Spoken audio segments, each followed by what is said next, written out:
Olá, me chamo Beatriz, sou aluna do terceiro ano de Medicina da Unipar e faço parte do Programa Institucional de Bolsas de Iniciação Científica, juntamente com meu colega de Iniciação Científica Douglas Henrique, as alunas de pós-graduação Jorcilene e Fabiana e as orientadoras Suelen Pereira e Maria Graciela, realizamos o trabalho intitulado como Atividade Antimicrobiana do Filtrado de Panos Estrigelos.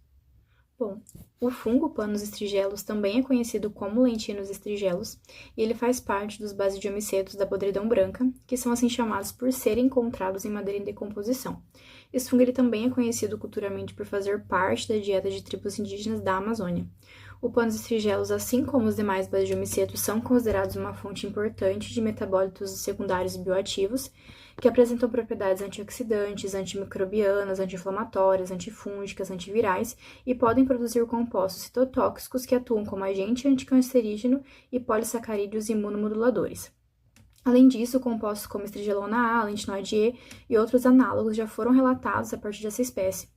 Portanto, a exploração do potencial antimicrobiano do filtrado de panos estrigelos se mostra promissora para a descoberta de novos compostos com aplicações biotecnológicas.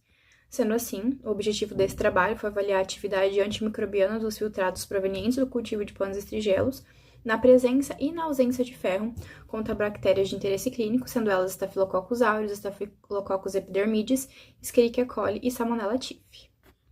Quanto à metodologia, nós iniciamos com o cultivo de panos estrigelos utilizando o meio malte e expomos o fungo a duas condições distintas, uma na ausência do ferro e outra na presença de 90 microgramas por ml de ferro. Posteriormente, esses meios de cultivo foram colocados em câmara de incubação biológica durante 21 dias para o crescimento do fungo.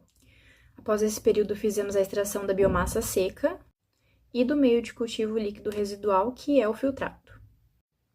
Realizamos também o repique das 4 bactérias que já foram citadas e a padronização dos inóculos bacterianos de acordo com a escala 0,5 de McFarland, seguida da diluição em caldo Miller-Hinton.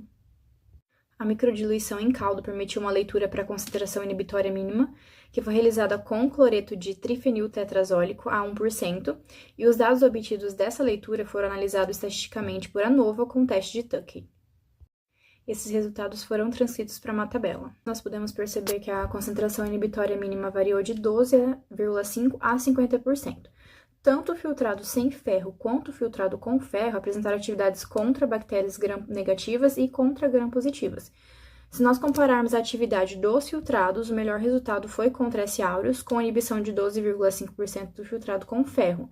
Já para o filtrado sem ferro, não observa-se diferença estatística entre os resultados de S. aureus e S. typhi, que apresentaram um MIC de 25%. É importante salientar que ainda há ausência de relatos sobre a atividade antimicrobiana do meio de cultivo líquido residual do panos estrigelos na literatura, porém com esse estudo nós podemos perceber que o seu filtrado demonstrou ação inédita importante, destacando a atividade dos seus metabólitos frente a bactérias gram-positivas e gram-negativas. Além disso, destaca o melhor resultado do filtrado com ferro contra S. aureus, sugerindo que a presença desse metal pode influenciar a biossíntese ou as atividades de metabólitos específicos.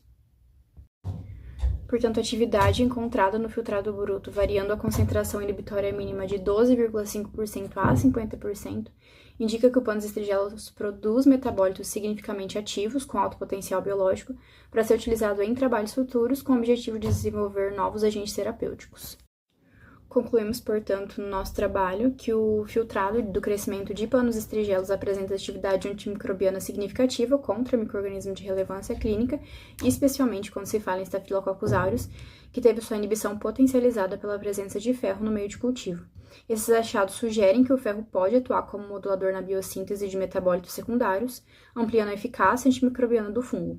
Considerando-se a escassez de relatos na literatura sobre a utilização do filtrado bruto, os resultados se destacam por revelar uma fonte promissora de compostos bioativos ainda pouco explorada. Logo, reforça a necessidade de investigações adicionais voltadas ao isolamento, à caracterização estrutural e à avaliação de segurança desses metabólitos, visando uma futura aplicação como candidatos a novos agentes terapêuticos frente à crescente resistência. Essas foram as referências utilizadas para a realização desse trabalho, e agradeço a atenção de todos.